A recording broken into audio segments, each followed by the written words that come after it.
So, having discussed master theorem and three different cases and its proof, let's summarize and make some interesting insights, observations out of this.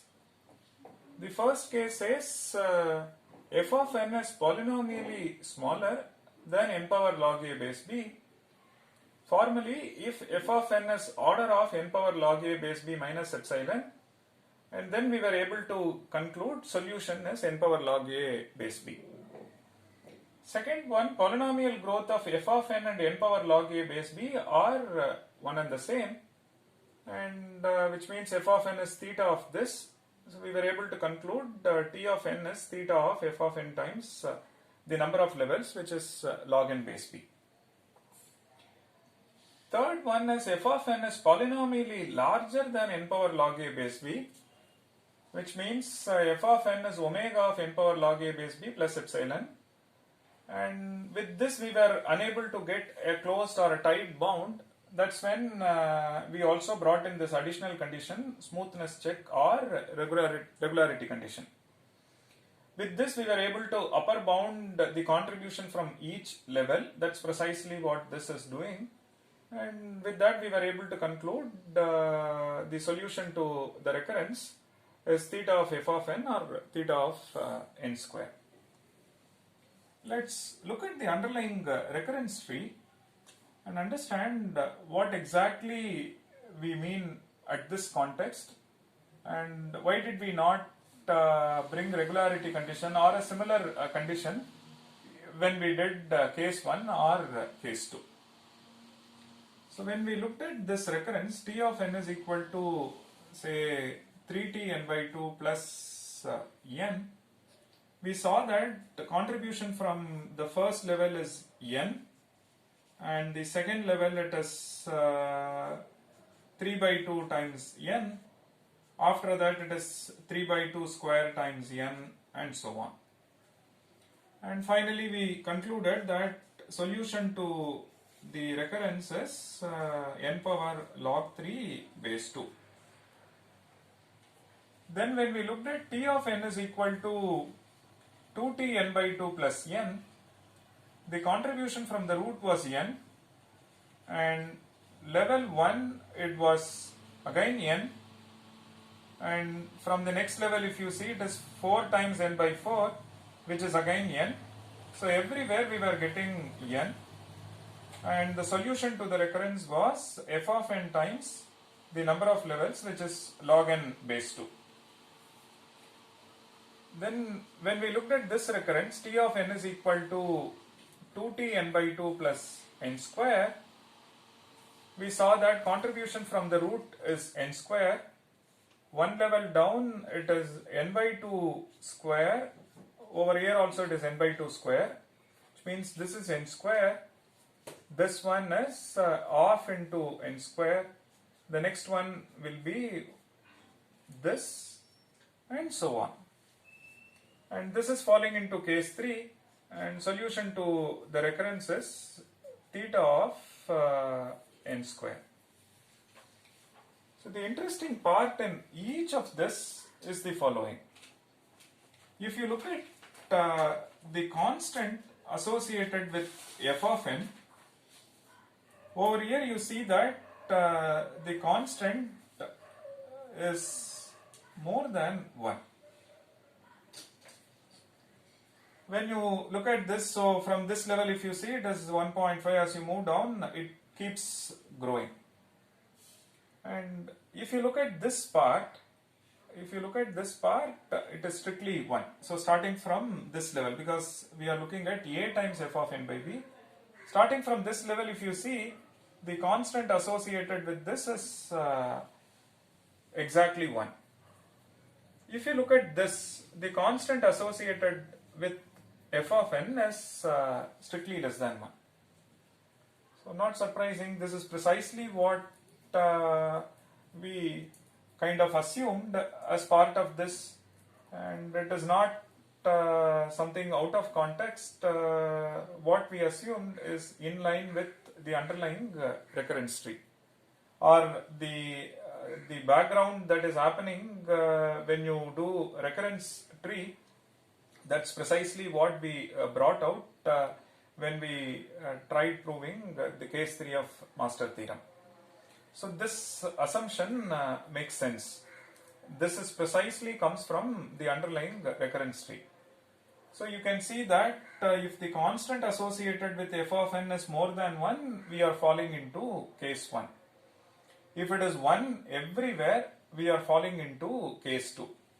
If it is strictly less than 1, we are falling into case 3. That's precisely what regularity check says.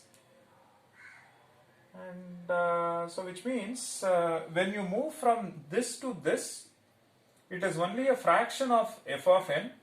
So at any point in time, you don't exceed n square, which is why we were able to conclude it is theta of f of n.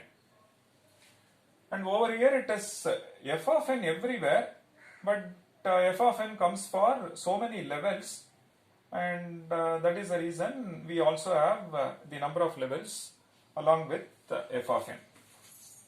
Over here it turns out that the constant keeps growing, but the interesting part, that's what even the proof says, the contribution from all of this is not exceeding the contribution from the number of leaves, which is n power log 3 base 2.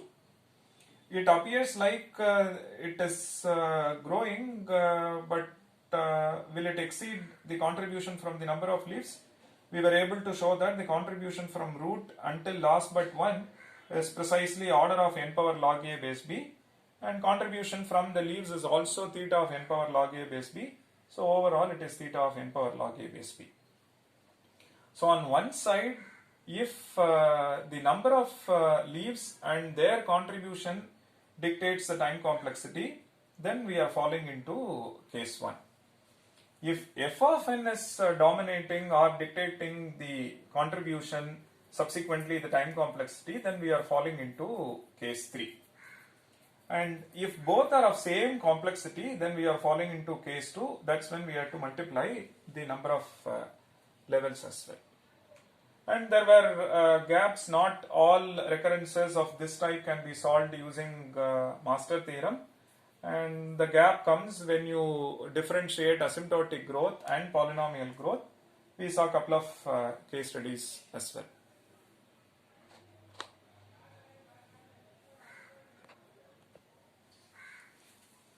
There is one more interesting stuff when we look at case 3.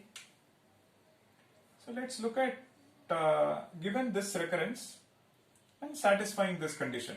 So a times f of n by b is less than or equal to c times f of n, where c is strictly less than 1. Suppose along with this template, the recurrence is also satisfying the regularity check. Let's see what observation one can make out of this. So a times f of n by b is less than or equal to c times f of n. Just find a lower bound for this. So f of n is greater than or equal to a by c times f of n by b. Rearrange, bring c this side. Now note that f of n by b, substitute n by b here, is less than or equal to a by c times f of n by b, so n by b square. And we know that f of n by b is this, so which means when you plug in over here, you see that f of n is greater than or equal to a by c times f of n by b square, which is a square by c square times f of n by b square. Which means f of n is greater than or equal to a by c times f of n by b. Then one can say which is a square by c square times f of n by b square. Like that it goes. A power j by c power j times f of n by b power j, and last level it will be a power log n base b divided by c power log n base b times f of n by b power log n base b. So f of n is greater than or equal to this. Why am I going all the way down and then comparing with the leaf? Because the attempt is to compare f of n and the contribution from the set of leaves.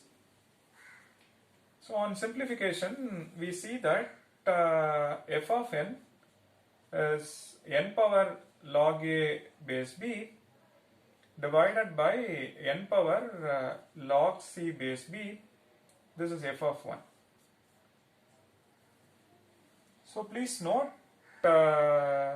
c is less than 1. So which means n power log c base b. Correct? So this log c base b is less than 0. This is some negative value. Say n power minus epsilon. And so this is what you get, right? So epsilon is greater than 0. So now what is this? So f of n is some constant. This becomes n power log a base b divided by n power minus epsilon. So f of n is n power log a base b plus epsilon. We are on the lower bound side, so which means f of n is omega of n power log a base b plus epsilon. So in fact, this is the beauty. Regularity condition implies f of n is polynomially larger than n power log a base b. So it turns out that this condition implies f of n is polynomially larger than n power log a base b. That's the interesting part of this result. So in fact, one can say this case 3 is overstated because this implies this. So I don't need to say both as part of this. And so it makes sense to bring the regularity check as part of our analysis. So these are all these are all insights. So one has to go beyond the actual text and explore to understand how deep the subject is, so that you can start discovering something new and you can start understanding things better, and in the process naturally the discovery happens.